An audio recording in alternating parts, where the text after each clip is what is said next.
My name is Renee Hunter. I'm married to Mark Hunter. I have 4 kids of my own, and he has 2. I have 2 marrieds, one that's engaged to be married this summer, and then a senior in high school. And then my husband has a married daughter and a son who's a sophomore in college. So the topic I was asked to speak about on Mother's Day is affirming your child's value. And like most moms, my first thought was, how good was I at that? Did I even do that? I work here at the church, and I heard mom after mom that was asked to speak for Mother's Day decline, thinking that there was no way they would do this because they just weren't very good at it or a good mom. And it just really got me thinking that we are really hard on ourselves and that no parent or mom is perfect, and we need to lighten up. And just, to me, the biggest part of affirming our child's value is not that hard. It's just be there. It sounds easy, but it really is what I think is the most important.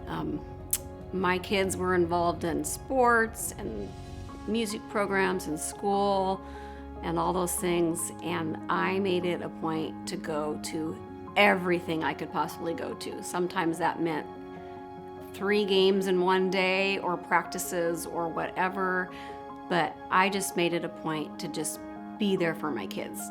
Be there physically, be there mentally. They would always know I was there. Even at track meets or basketball games or whatever, I would see them looking for me in the stands or out in the field, and they would just want to make sure I'd made it and that I was there for them. And I just felt like that was probably the most important thing, is to be a part of their everyday life. Sometimes your job might not allow that. I had one that did not, and I actually didn't stay there very long because I needed to be where my kids were at. I feel like the second most important thing, other than just physically being there, would probably be put down your cell phone. I've watched too many parents sitting in a waiting room, because I worked at doctor's offices and dentist offices, and kids would be so excited to be there and showing them something they found in the waiting room or want a book read or whatever. And so many parents completely ignored their kids, would not even look up from their phone to see what they were so excited about. And it was just heartbreaking. And it's just so easy to spend time on our phones. But when you're with your kids, again, just be there. Be there, mind, physically, be there.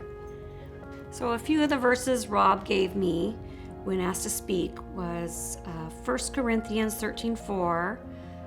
Love looks for a way of being constructive.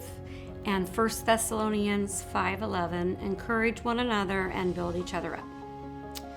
So remember, even when your kids have certain traits that absolutely drive you crazy, that those might be the very traits that God has given them to do a good work for Him.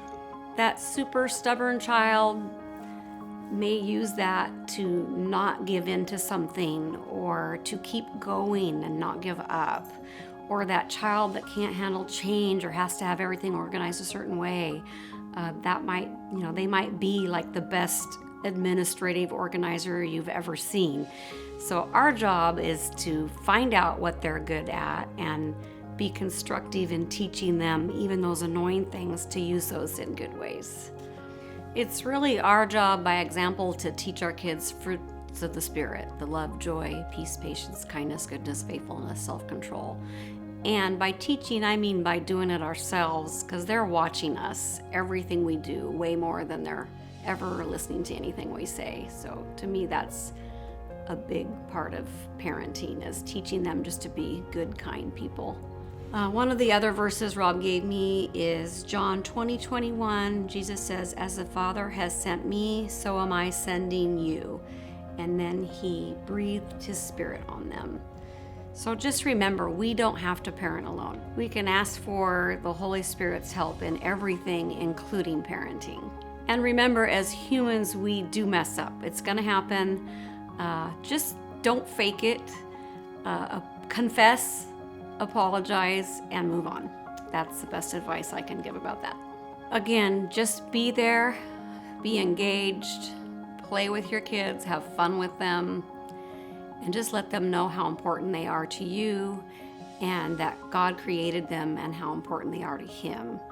And in those tough situations, to just look for His help and in faith, believe that your children will do great because they've got God on their side.